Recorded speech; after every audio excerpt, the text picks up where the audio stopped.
قلبي يهو حبي يهو والاحباب جرحوه هم تهنوا فرحوا وغنوا وانا غنيت ظلموه قلبي يهو حبي يهو Pessoal, tá na hora de estudarmos a civilização persa. Olha que maravilha! Antes de mais nada, deixa o teu like, se inscreve no canal e vamos embora para essa civilização maravilhosa que foi os persas.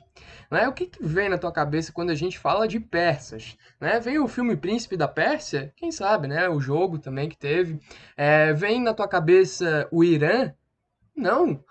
Então eu vou te dar um spoiler, né? Um spoilerzinho que vai ter aí uma conexão com o Irã, e isso tu pode ver nos conteúdos de história contemporânea. Mas para esta aula, né, para esta hora, nos cabe estudar a Pérsia, né? A Pérsia antiga, a civilização persa na Idade Antiga. Então vamos embora, que eu trago para vocês algumas coisas interessantes, né? Primeiro aqui a arte persa, né? E algumas esculturas, ladrilhos, enfim, algumas coisas que eles faziam artísticas, né? Então aqui atrás um leão, né? E aqui na frente provavelmente um guerreiro. As bigas persas aqui sendo representadas, tá? Provavelmente isso daqui é uma imagem moderna de reconstrução. E aqui, cara, o incrível Império Persa. Olha que gigante que foi isso. Indo lá do que a gente conhece hoje por Turquia até lá o que a gente conhece hoje, né, por eu vou chutar Quirguistão, mas eu não tenho certeza, tá, galera? Enfim, alguns dos estões aí lá perto da Mongólia, da China, tá bom, galera? Então, foi um império gigantesco, tá? Mas de onde surgiu esse império gigante? O Império Persa, né? Meu Deus, Bruno, o que aconteceu? Não tem mais nada aqui, calma, né? Já vai aparecer. Primeira coisa que tu tem que entender é que os persas eles vão descender de povos indo-europeus que vão chegar no Planalto do Irã. Então a gente viu ali anteriormente, né? E quando eu falo do Irã, né, é exatamente por conta disso. A gente vai ter o Irã tendo descendência persa, tá? E não necessariamente muçulmana, né, árabe. Então a gente vai ter aqui a questão de os persas se acomodarem, né, aqui no Planalto do Irã, aqui onde vão ter as principais cidades como Passágada, Persépolis, né? E a gente vai ter então, por volta de 2000 a.C., o Planalto do Irã começando a ser ocupado por esses povos indo-europeus, e então duas principais correntes, né, se estabelecendo nessa região. Quais vão ser os dois primeiros reinos que vão se estabelecer? O reino dos Medos, tá? E a gente vai ver mais pra frente onde que tu já escutou isso, né? Tu já viu Medos e tu não sabia, né? E os persas de fato, tá? O que que vai acontecer? Medos e persas, né, por algum momento vão bicar, né? Não vão se dar bem, e a gente vai ter os medos dominando os persas por conta de uma superioridade bélica. Até que a gente vai ter uma estruturação dos persas e com a figura de Ciro o Grande, né, no século 6 a.C., a gente vai ter então a origem da dinastia Aquemênida e a gente vai ter a grande unificação do Império Persa, a junção dos dois reinos, Medos e Persas, formando o Império Persa. Tá bom, galera? O que que vai acontecer? O Ciro vai começar a expandir esse império, tá? Ele que vai aí conquistar várias terras e aí depois o seu filho, né, antes, né, claro, trazendo aqui as cidades, as principais cidades-estado, né? Na época não tinha muito bem esse conceito ainda, mas enfim, as principais entidades, né, os principais meios urbanos, digamos assim, que existiam no Império Persa. Passágada, Persépolis, Ecbatônia e Susa. Beleza, galera? E aí, agora sim, o filho do Ciro, o Cambises, vai continuar as anexações do seu pai. Então, ele vai anexar, por exemplo, o Egito, tá? Então, quando a gente estuda o Egito Antigo, a gente vê a série, né, de civilizações que dominam aquela região. E é claro que a gente cita os persas, e é exatamente nesse momento, quando o Cambises anexa, né, agregando mais territórios ao que antes o seu pai tinha composto, certo?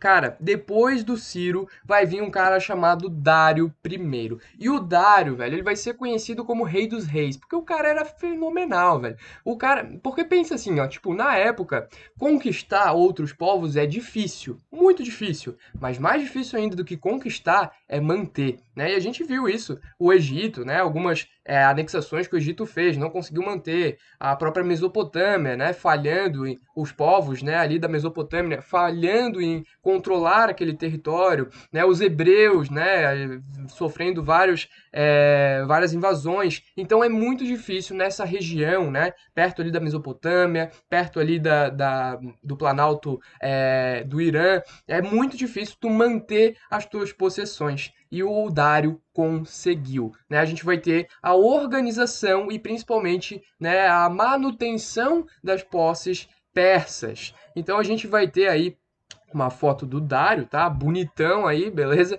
Foi conhecido como o Rei dos Reis. Quais foram os feitos do Dário? Primeiramente, o Dário ele teve uma estratégia muito sábia. Ele chegava para os povos que conquistava, ou enfim, nos povos que ele queria manter como propriedade persa, e ele não colocava, né, obrigatório os costumes e a religião dos persas. Eles deixavam esses povos praticarem suas religiões. Isso aparece inclusive na Bíblia, cara. Olha que doideira, né? Então a gente vai ter o respeito aos costumes, o respeito à cultura dos povos conquistados. Tá bom, galera?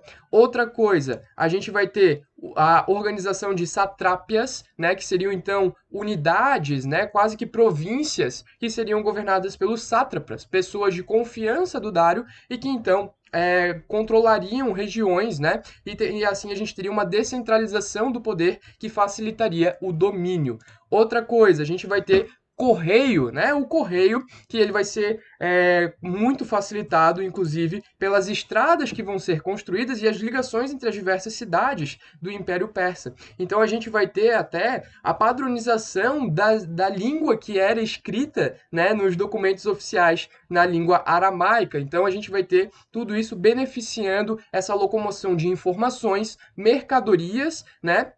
E pessoas entre as grandes cidades do Império Persa. Não é à toa que o Império Persa vai ser característico inicialmente de uma agricultura, mas principalmente depois de um comércio muito eficiente. Tá bom, galera? A gente vai ter também a criação do dárico, que seria então a primeira moeda do Império Persa, tá?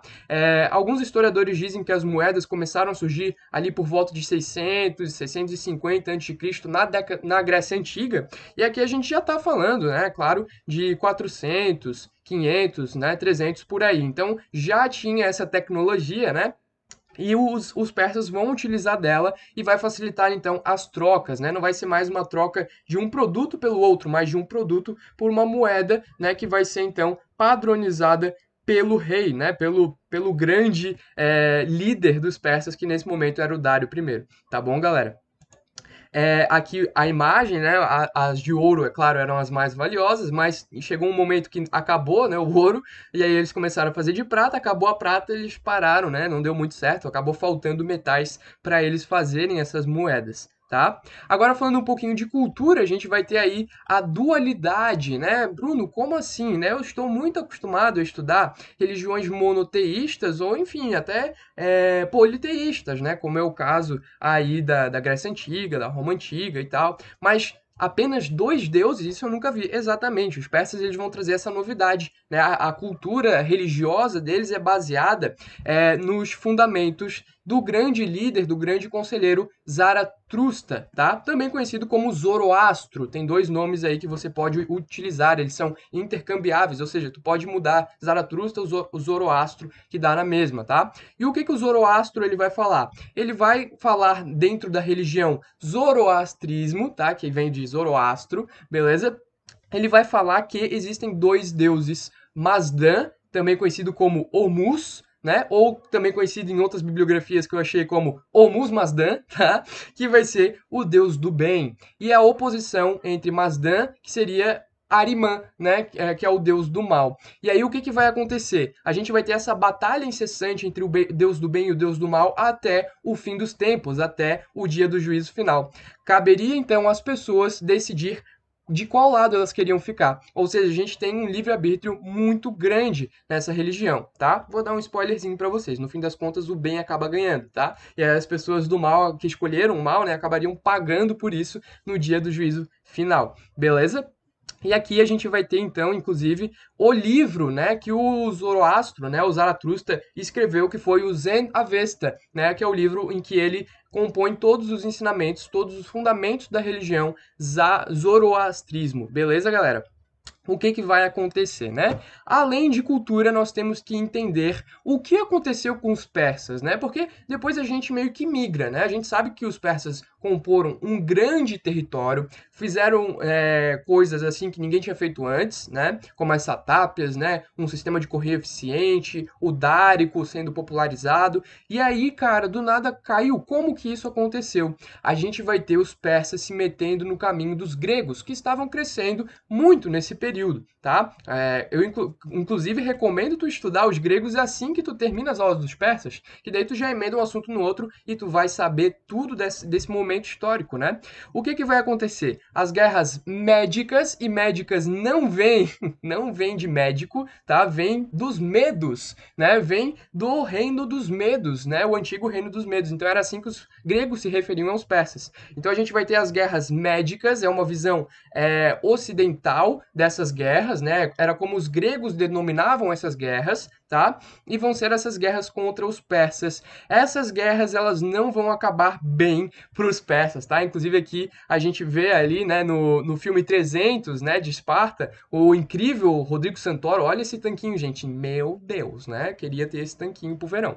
Mas, enfim, a gente vê aí o Rodrigo Santoro interpretando o Xerxes, né? Que vai ser um dos grandes reis aí, né, do Império Persa, que vai acabar fracassando, né? E aí aquela cena icônica, né, do filme. E, enfim, toda essa questão aí é bem retratada, tá? E os medos, né, os persas, como os medos como eles eram chamados pelos gregos, vão acabar sendo derrotados, tá? E assim a gente vai ter o fim do Império Persa, principalmente depois, né, depois de todo aquele rolo que vai dar entre Atenas e Esparta, e aí a conquista dos macedônicos, tá? Com Alexandre o Grande, que vai inclusive anexar o reino da Pérsia. E assim termina, né, toda essa longevidade desse império que foi muito próspero enquanto durou, tá? E isso acontece lá por volta de 330 a.C. Tá bom, galera? Aqui, aqui, claro, né, conquistados pelos macedônios, e aqui trazendo para vocês a evolução do território, né, da Pérsia. Então, um império que, se tu for parar para pensar, não durou tanto, né? Mas eles tiveram um azar de ter que competir contra, né, macedônios, contra gregos que estavam já muito desenvolvidos, digamos assim. Tem que tomar muito cuidado quando se refere, né, a desenvolvimento, porque desenvolvimento não é uma coisa fácil de medir, né? Mas eles eram muito melhores belicamente, isso a gente pode afirmar, né? Então a gente vai ter aqui os persas, né, começando em Passárgada, Persépolis, tudo aquilo que eu falei para vocês. Aí as anexações do Ciro, olha o tanto de coisa que o Ciro anexou. As anexações de Cambises, inclusive o Egito, ali um pedacinho ali da Mesopotâmia e tal. E aí depois as anexações do Dário, que não só organizou a bagaça, como também anexou, inclusive, territórios do que hoje a gente conhece como Grécia. Olha como o bicho era louco, né? E aqui a estrada real que ligava, por exemplo, Sardes até Susa, tá? Que foi aí uma das estradas que providenciou essa comunicação eficiente desse império. Tá bom, galera? E aqui, é claro, né, que fica aí a minha recomendação para tu jogar ou ver o filme, né, do Príncipe da Pérsia, cara, As Areias do Tempo, né, que é um filme que vai te ensinar sobre Pérsia antiga? Imagino que não, tá? Mas é interessante pra gente ver como que os ocidentais enxergam essa cultura, enxergam esse pedaço da história da humanidade. Tá bom, galera? Detalhe, né? Aqui, eu acho que esse cartaz aqui é de português de Portugal. Olha ali, ó, dos produtores de Piratas das Caraíbas. Não é Pirata do Caribe, não. Ai, caramba, né? Que coisa mais fenomenal. Mas enfim, pessoal, fica aí a minha recomendação. Mais uma vez, a gente tem que tomar cuidado com essas produções ocidentais sobre história oriental, né? Às vezes é meio deturpada, com etnocentrismo e tudo mais. Mas ainda assim fica o convite para vocês darem uma olhadinha e fazer essa interpretação histórica. Beleza, galera? Espero que tenha gostado, espero que tenha ajudado o teu estudo. Mais uma vez, deixa o like, compartilha o vídeo com quem você acha que vai gostar e que acha que pode aproveitar esse conteúdo. Beijão, valeu!